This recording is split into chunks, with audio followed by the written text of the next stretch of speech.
পুরুষ কাঁদে যখন আশপাশ থাকে জনশূন্য, কোনো কোলাহল নেই। তখন যখন কেউ তাকে দেখবে না, যখন কারো জানার সুযোগ নেই, তখন কাঁদে। পুরুষের কান্না পায়, দুঃখে কষ্ট হয়। কিছু কিছু সময় তো মানসিক যন্ত্রণায় হুড়মুড়িয়ে গড়াগড়ি করতে ইচ্ছে করে।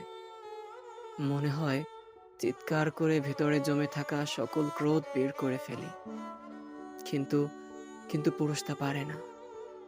সবাই যেখানে ধরেই নিয়েছে পুরুষ মানেই শক্ত হয়ে দাঁড়িয়ে থাকা সেই গাছ, যে গাছ প্রচণ্ড ঝড় তুফানে ঠাঁই হয়ে দাঁড়িয়ে থাকে, সেখানে নিজেকে ভাঙতে দেওয়ার সুযোগ নেই।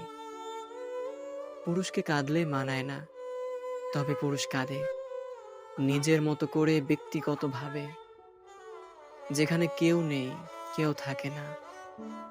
কাঁদলে যদি মন হালকা হয়, পুরুষের কি মন হালকা করার ইচ্ছে থাকতে নেই?